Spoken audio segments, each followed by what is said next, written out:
फलानी वस्तु लेकर के आना। भाई कह देगा भैया मेरे लिए साइकिल लेकर के आना या फलानी वस्तु लेकर के आना।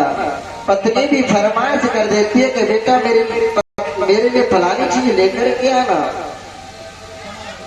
हर कोई पिता भी कह देता है कि बेटा तू आ रहा है तो मेरे लिए फलानी वस्तु लेकर के आना। लेकिन माँ की कान पर जब फोन जाता है ना, तो माँ से जब कहता है कि माँ तेरे आशीर्वाद से भैया मेरे को छुट्टी मिल गई है, मैं लौट करके घर आ रहा हूँ, बता तेरे लिए क्या लेकर के आऊंगा।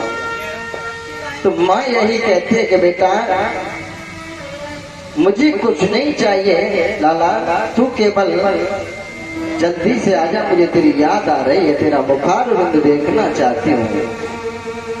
लेकिन बेटा तू ये बता कि तू क्या खाएगा, मैं तेरे लिए क्या बना करके रखूं, क्या खाएगा तू। माँ कभी फरमाइश नहीं करती। माँ की ममता का तो कहना ही क्या है श्रोताओ। आज जैसे ही मैया ने देखा मेरा बेटा रो रहा है, दौड़ करके अंक में लगा लिया। बेटा ध्रुव बता तुझे किसने सताया, कौन मार रहा है, कितने दुख दिया मेरे लाला को। आज ध्रुव जी रोते रोते कहते हैं कि माँ मैंने कौन सा अपराध किया है, कौन सा पाप कर्म किया माँ, जिससे आज मैं पिता की गोदी में बैठने के लिए गया, लेकिन मेरे मैया सुरुचि ने मुझे पिता की गोदी से धक्का दे दिया। माँ आज मैया सुनीति रोती हुई कहने लगी बेटा तूने सबसे बड़ा अपराध तो ये किया है कि तूने मुझे दुष्ट अभागिन के गर्भ से जन्म लिया। यही तेरा सबसे बड़ा अपराध है, सबसे बड़ी भूल है। आज रो रहे ध्रुव जी महाराज, मैया अंक से लगा लेती है, अश्रुओं को पहुंच रही है।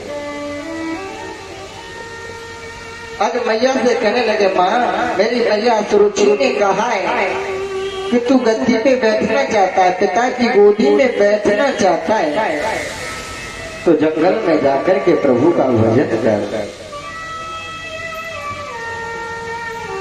मैया मैं उस प्रभु से मिलना चाहता हूँ।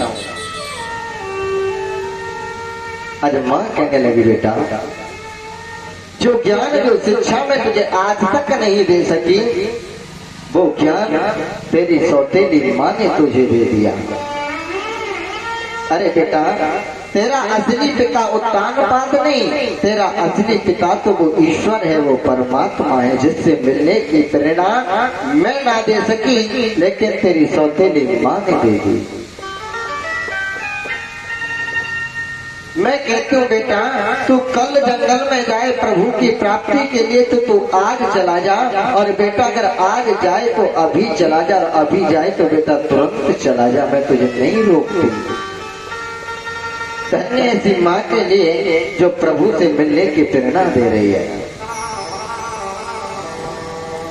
आज द्रौपदी महाराज चलने के लिए तैयार हो गए। जब तैयार हुए निकलने लगे, और जैसे ही कुटिया से कदम बाहर रखा, आज वो मैया सुनीति पछाड़ खा करके गिर जाती है, रोने लगी। क्योंकि माँ को ये ज्ञात हुआ कि मेरा नन्हा सा बालक आके जंगल में क्या खाएगा, क्या पिएगा, कैसे रहेगा, मैं किसके सहारे जीऊंगी। आज रोने लगी कि बेटा ध्रुव तुम मत जाओ, बार बार विलाप करती है। लेकिन आज ध्रुव जी महाराज कहते हैं माँ जो कदम प्रभु के लिए एक बार बढ़ गया वो वापस नहीं हो सकता। आज मैया सुनीति रोती रहेगी, बिलखती रहेगी, ध्रुव जी महाराज जंगल के लिए प्रस्थान कर जाते हैं।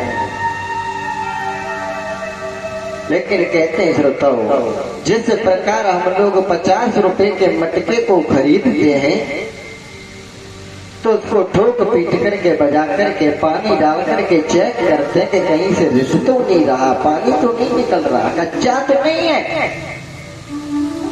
ऐसे ही आज इस ध्रुव की परीक्षा लेने के लिए देव ऋषि नारद आ जाते हैं। कहने लगे बेटा कहाँ जा रहे हो, बोले बाबा मैं प्रभु की प्राप्ति के लिए जा रहा हूँ, जंगल में ईश्वर से मिलने के लिए। बोले बेटा जंगल में ईश्वर नहीं रहता, अरे जंगल में तो हिंसक जीव जंतु रहते हैं, तुझे फाड़ करके खा जाएंगे। आज ध्रुव जी कहते हैं कि मेरी माँ ने कहा है कि ईश्वर अंश जीव अविनाशी चेतन अमल सहज सुखरासी और सिया राम में सब जग जाने। मेरी माँ कहती है कि प्रत्येक जीव जंतु के अंदर परमात्मा निवास करता है। बोले बेटा एक बात बताओ, तुम्हारी माँ कितनी बार भोजन खिलाती है? बोले 3 बार। माँ गोदी में बिठा लेती है और स्वयं भोजन खिलाती है। बोले बेटा जंगल में तेरी माँ नहीं है जो तुझे भोजन खिलाएगी, क्या खाओगे? भोजन की व्यवस्था कहाँ से होगी? आज ध्रुव जी महाराज कहते हैं कि हे प्रभु मेरी माँ कहती है कि जब गर्भ में परमात्मा व्यवस्था कर देता है, जीव जब माँ के गर्भ में होता है वहाँ भी ईश्वर खाने की पीने की व्यवस्था करता है। तो मैं तो घनघोर जंगल में जा रहा हूँ जो कि विशाल काय है,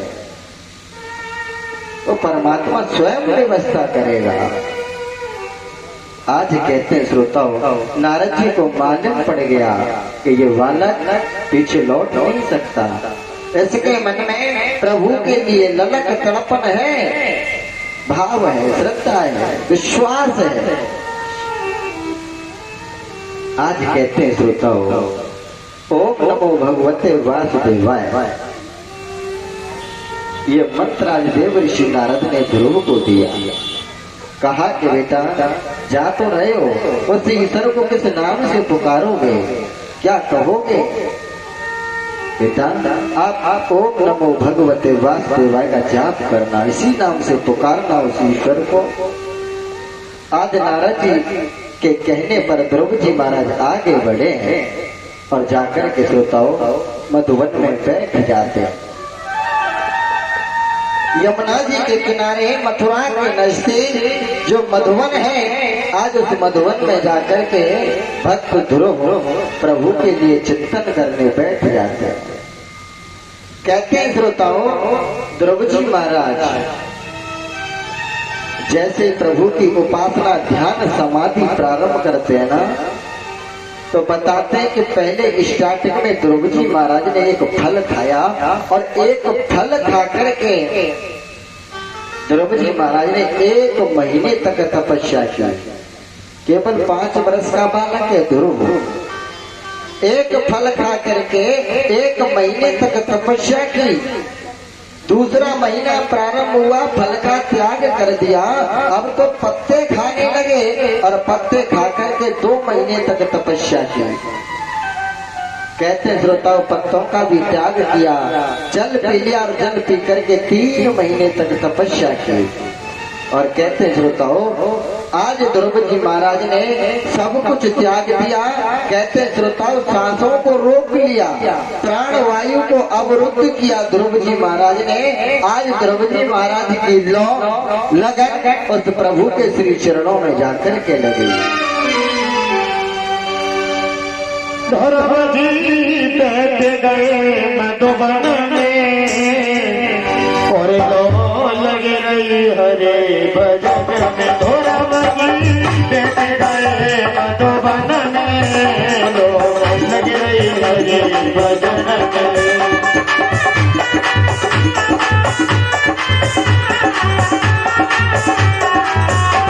ध्रुव जी बैठ गए मधुबन में लो लग रही हरे भजन में।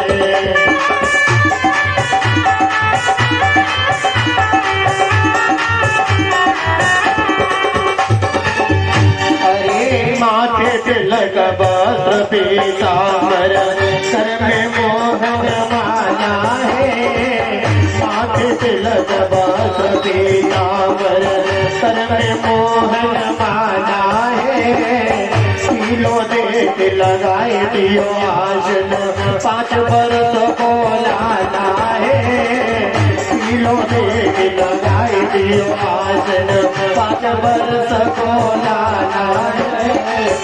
हरि जग मन ही मन में लो लगी रही हरि भजन में घोड़ा बजी बैठ गए मधुबन में लो लगी रही हरि भजन में।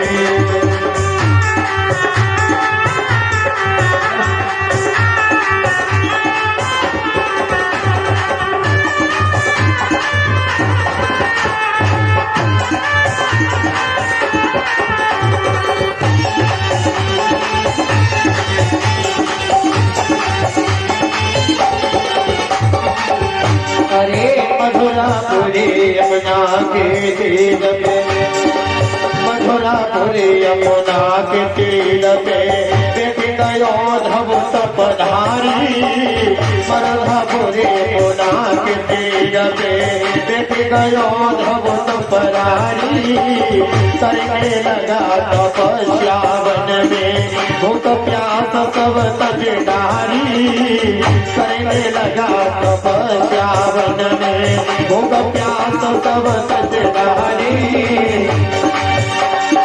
अरे बेटी माता चढ़ गई अरे जटन में वो लगी रही हरि भजन में घोड़ा बजी बैठ गए मधुबन में लो लगी रही हरि भजन में।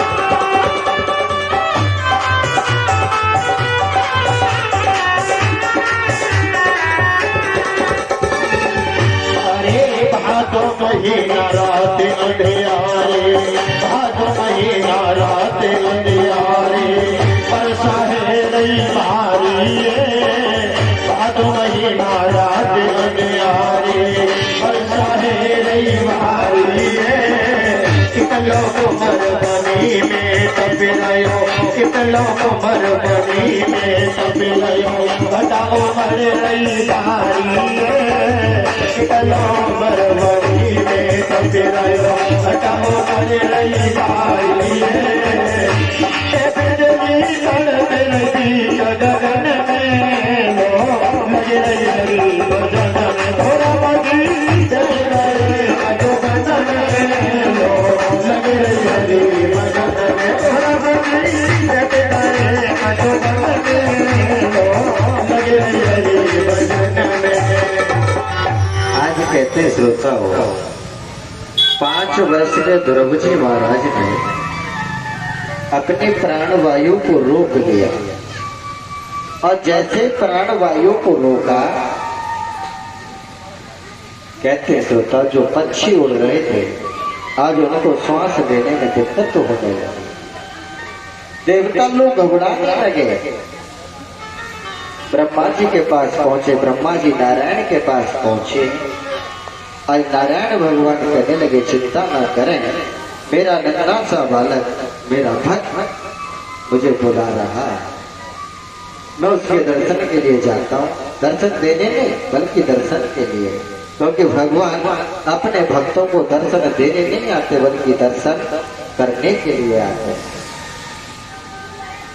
आज कहते हैं श्रोताओं द्रौपदी महाराज एक पैर पर खड़े हुए, नारायण भगवान उनके सन्मुख आकर के खड़े हुए और कहा बेटा द्रौपदी अपने नेत्रों को खोलो। और जैसे द्रौपदी ने नेत्रों को खोला सन्मुख ईश्वर के दर्शन किए। नन्हा सा बालक है, भगवान की स्तुति करना नहीं जानता, प्रभु को देखने लगा, स्तुति करना नहीं जानता। आज भगवान ने पंचजन्य नामक शंख द्रौपदी महाराज के कपोल से लगाया। तो कहते हैं श्रोताओ आज द्रौपदी महाराज को वेद वेदांत का ज्ञान हुआ। वेद ध्वनि में आज द्रौपदी महाराज ने भगवान नारायण की स्तुति की है। भगवान कहने लगे द्रौपदी मांगना चाहते हो तो मांग लो, लेकिन द्रौपदी कहने लगे बोले प्रभु आपके दर्शन करने के बाद में कोई ऐसा अभागा होगा जो तुमसे कुछ चाह इच्छा कामना करेगा। मैंने आपके दर्शन कर लिए, जीवन धन्य कृतार्थ हुआ, मैं कुछ नहीं चाहता। लेकिन प्रभु जानते हैं कि ध्रुव जी घर से आए थे, माँ ने कहा था कि अगर इस गद्दी पर बैठना चाहता है, पिता की गोदी में बैठना चाहता है तो जंगल में तप कर।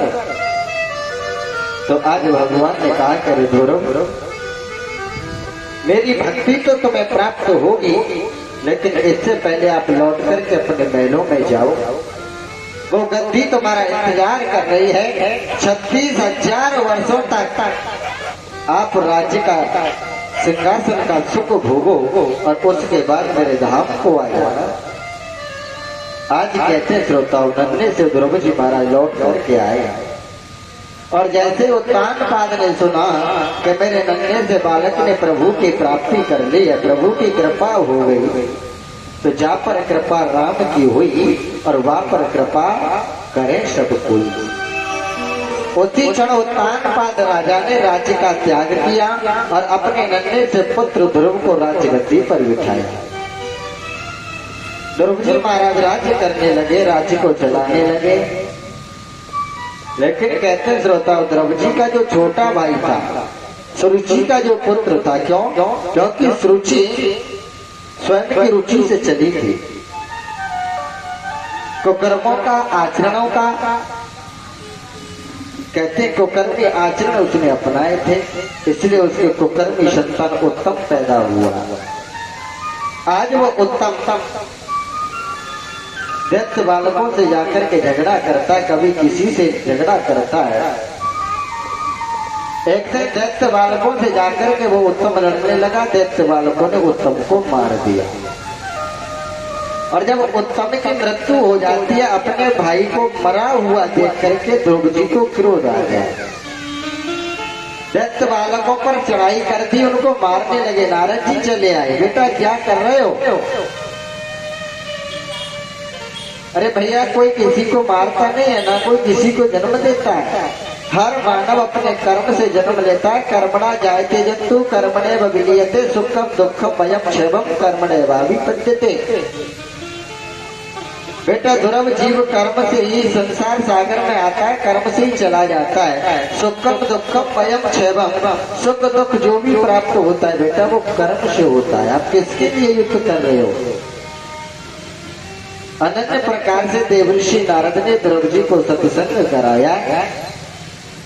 आज सत्संग को प्राप्त करके ध्रुव जी महाराज ने 36,000 वर्षों तक राज्य का सुख भोगा। आज मृत्यु देवी आ जाती है। प्रभु के यहाँ से विमान आया और विमान में बैठ करके जैसे ध्रुव जी महाराज जाने लगे मृत्यु लोक को छोड़ करके, मृत्यु देवी आ गई। कहने लगी, ध्रुव जी महाराज आप प्रभु के धाम को जाने से पहले मुझे स्वीकार करना होगा। जब तक आप मुझे स्वीकार नहीं करेंगे तब तक आप प्रभु के धाम को नहीं जा सकते। ध्रुव जी ने कहा कि माँ मैं तुम्हें स्वीकार करता हूँ, थोड़ा सिर नीचा कीजिएगा।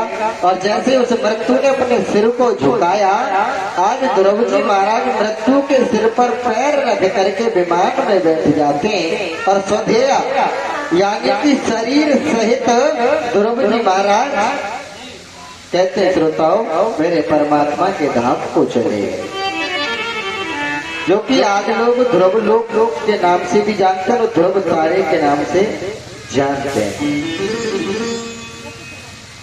इस कथा से नहीं हो, यही शिक्षा यही ज्ञान मिला है कि संतान को पैदा तो पशु ही कर लेता है, संतान पैदा पशु भी कर लेता है, पशु भी पाल पोस करके बड़ा कर देता है संतान को।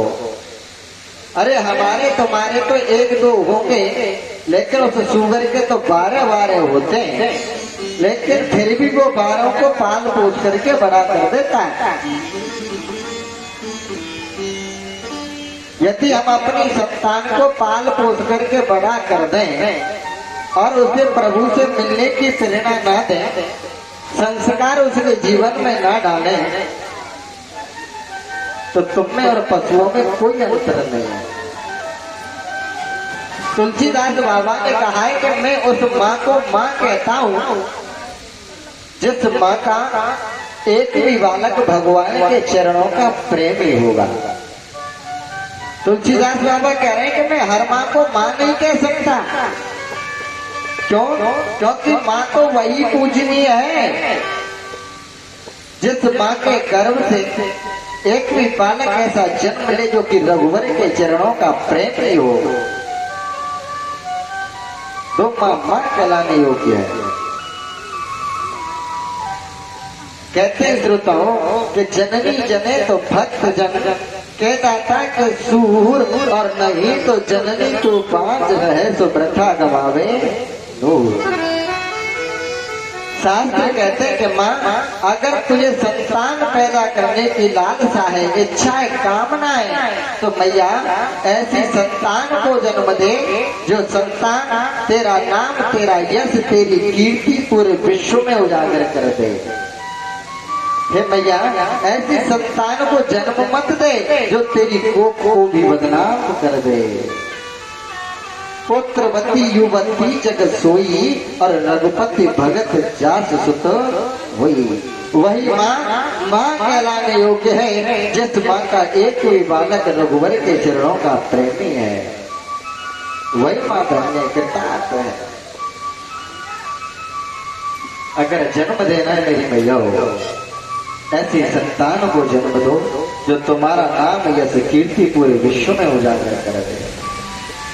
और सुंदर संतान गुणवान, चरित्रवान, यशस्वी, तेजस्वी जब पैदा होगी जब हम गर्भ की दशा में सुंदर आचरणों का पालन करेंगे, सुंदर चरित्र का पालन करेंगे, सुंदर खान पीन का सेवन करेंगे, तब होगी।